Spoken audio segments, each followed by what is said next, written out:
అందరికీ నమస్తే. Welcome back to our channel Kalachakram. ఈ సందేశం విన్నప్పుడు ఇది విశ్వం అందించిందని మీరే నమ్ముతారండి. మీరు ఈ సందేశం విన్నాక విశ్వం మీకు ఒక శుభవార్తతో కాల్ వస్తుంది. ఇది దేవుడి సందేశం. నీకోసం వచ్చిన ఒక పిలుపు. ఇది ఖచ్చితంగా యాదృచ్ఛికమైతే కాదు. ఈ వీడియో నీకు కనపడడమే దేవుని సంకేతం. ఎందుకంటే ఆయన నీ మనసు విన్నాడు కాబట్టి, నువ్వు చాలా రోజులుగా కోరిన కోరిక ప్రార్థించావు కాబట్టి, ఏదో ఒక విషయం కోసం నీ మనసు ఆగిపోకుండా ఆలోచిస్తుంది కాబట్టి, ఆ భావన ఈ విశ్వం వింది. భగవంతుడు విన్నాడు. నీకు కావలసింది నీకు రాబోతుంది. ఒక రహస్యం తెలుసుకున్న వారికి మాత్రమే ఇది సులభమవుతుంది. ప్రతి ప్రార్థనకి ఒక ఫ్రీక్వెన్సీ అనేది ఉంటుంది. ఇది విశ్వం మీతో మాట్లాడే భాష. కానీ చాలామందికి ఆ భాష తెలియదు. అందుకే మనం ప్రార్థించేది ఆలస్యం అవుతూ ఉంటుంది. దేవుడు ఎందుకు వెంటనే స్పందిస్తాడు? ఎప్పుడైనా ఆలోచించారా? నువ్వు ఎప్పుడైనా ఆలోచించావా మిత్రమా?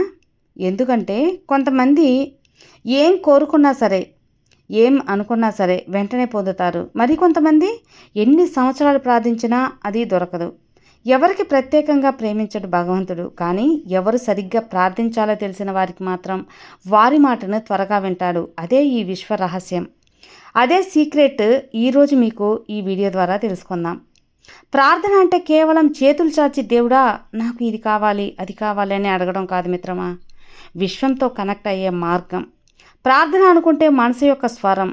నువ్వు నోటితో కానీ లేదా మనసుతో కానీ ఎలా అయినా అడిగినా సరే అది విశ్వం వింటుంది. భగవంతుడు వింటాడు. ఆ యొక్క భావనతోనే మీది కోరికలు అనేది తీరుతాయి.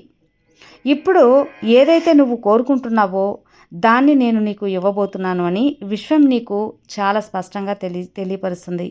నీ దగ్గర నుంచే సృష్టించగలుగుతుంది. నువ్వు దేని గురించి ఆగిపోకూడదు, ఎక్కడ ఆగిపోకూడదు. నీకు కావాల్సింది సులభంగా నీకు ఈ యూనివర్స్ ఇస్తుంది. మొదట నీ మనసులో ఉన్న డౌట్లు మొత్తం తుడిచేసి, నా జీవితం ఆల్రెడీ జరిగిపోయిందని భావించు. నువ్వు నమ్మకంతో చెప్పిన ఒక్క మాట విశ్వం మొత్తం దాన్ని నిజం చేసేందుకు కుదురుతుంది. ఇప్పుడు విశ్వం మీకు చెబుతుంది, నువ్వు ఆగకముందే నీకు ఇవ్వడానికి సిద్ధంగా ఉన్నాను. కానీ నువ్వు నన్ను భయంతో నమ్మకంతో పిలవద్దు. నమ్మకంతో పిలవాలి, అంతేకాని భయంతో కాదు అని. ఈ మాటలు చాలామందికి వర్తిస్తాయి. దీన్ని ఆచరిస్తే చాలు, ఖచ్చితంగా మీ కోరిక అనేది తీరుతుంది. నీ మనసులో భయం అనుమానంతో నిండిపోతుంది. నీ కోరిక కోసం ఎక్కడెక్కడో ప్రార్థించాల్సిన అవసరం లేదు. నీ మనసులోనే నువ్వు ఈ విశ్వాన్ని కోరితే చాలు. నీ యొక్క నమ్మకాన్ని నిలిపితే చాలు. అది ఒక కళ రూపంలో ఉండవచ్చు, లేదా ఏదో ఒక వ్యక్తి ద్వారా అవ్వచ్చు. నీకైతే మాత్రం సంకేతాలు కనపడతాయి. ఈ వీడియో నీ కార్డుకి వచ్చిందంటే మాత్రం ఖచ్చితంగా ఇది యాదృచ్ఛికం కాదు మిత్రమా. నీకోసం విశ్వం పంపిన సంకేతం. నీకు కావాల్సింది సులభంగా రాబోతుంది. కానీ నువ్వు ఎలా ప్రార్థించాలి? జాగ్రత్తగా విను. ఈ క్షణం నుండి నీకు నేను చెబుతున్నాను. దేవుడిని ఎలా పిలవాలి, ఎలా మాట్లాడాలి, ఎలా ప్రార్థిస్తే ఆయన స్పందిస్తాడు అని. దేవుడు మీరు కోరుకుంటే వారికి సులభంగా ఏ కోరికలైనా తీరుతాయి అంటే అది ఎలా? ఖచ్చితంగా భగవంతుడు నీ కోరిక వింటాడు. నీ ప్రతి కోరిక వింటాడు. నీకు కావాల్సింది సులభంగా రావటానికి నువ్వు పిలిచే పద్ధతిని మార్చుకోవాలి. నువ్వు రోజు అడుగుతావు కదా, భగవంతుడా నాకు ఇది కావాలి అది కావాలి అని. అది అడుగుతున్నప్పుడు నీ మనసులో ఏముంది? భయమా, అనుమానమా? అవేమీ ఉండకూడదు. నీ ప్రార్థన తలుపులన్నీ మూసుకుపోయి వాటిని తెరవటానికి నీ నమ్మకం అనే ఒక తలుపు తెరవాలి. నీ మనసులో ఆ నమ్మకాన్ని నిలుపుకోవాలి. ఇప్పటి వరకు నాకు ఏది రాదు అని భావించావు కదా, ఇక అన్నీ వస్తుంది అని ఈ విశ్వాన్ని గట్టిగా నమ్ము. ఈ విశ్వానికి నువ్వు కృతజ్ఞతాభావంతో ఉండు. ధన్యవాదాలు కూడా చెప్పుకో. ఎందుకంటే విశ్వం నీ ప్రార్థన వింటుంది కాబట్టి, నీ కోరికని తీరుస్తుంది కాబట్టి, ఇవ్వగలిగే శక్తి ఉంది కాబట్టి. ఒకటి నిశ్శబ్దం. అంటే 3 దశలుంటాయి. అందులో ఒకటి నిశ్శబ్దం. నీ మనసులో శాంతంగా ఉన్నప్పుడు మాత్రమే దేవుని స్వరం వినిపిస్తుంది. నీ కోరికను భావించు, అది ఇప్పటికే నిజమైందని అనుభూతి చెందు. నీ హృదయంలో ఆనందం, కృతజ్ఞత, ప్రశాంతత కలగాలి. చివరిగా నమ్మాలి. ఇప్పుడు అది జరగబోతుంది కాదు, జరిగిపోయిందని నమ్మాలి. ఈ స్థితిలో ఉన్నవారి ప్రార్థనలు ఎప్పుడూ విఫలం కావు మిత్రమా. ఇదే విశ్వం చెప్పే సీక్రెట్. నువ్వు కోరుకున్నది ఆలస్యం అవుతుంది అంటే నువ్వు అందుకోవటానికి సిద్ధంగా ఉన్నావు అని అర్థం. నీ మనసు సిద్ధంగా ఉంది అని అర్థం. ఆ సిద్ధాన్ని నువ్వే సిద్ధం చేసుకోవాలి. అందుకే నీ మనసులో నిశ్శబ్దంగా భావించు. ఆ భావన ఆ దిశగా వచ్చే శబ్దం అంటే డబ్బు లేదా సంపద కోసం ప్రార్థన చేసినప్పుడు నువ్వు కావాలనుకునేది ఈ దేవుడు అందిస్తాడు. జీవితంలో సమృద్ధి నింపినందుకు కృతజ్ఞతలు తెలుపు.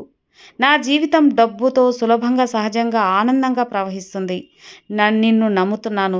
ఈ సమయంపై విశ్వసిస్తున్నాను. ఈ మాటలు పలికిన వెంటనే నీ హృదయంలో ఎంతో ప్రశాంతతగా నిండిపోతుంది. ఆ వెలుగు నమ్మకంగా మారుతుంది. అది విశ్వం పిలుస్తుంది.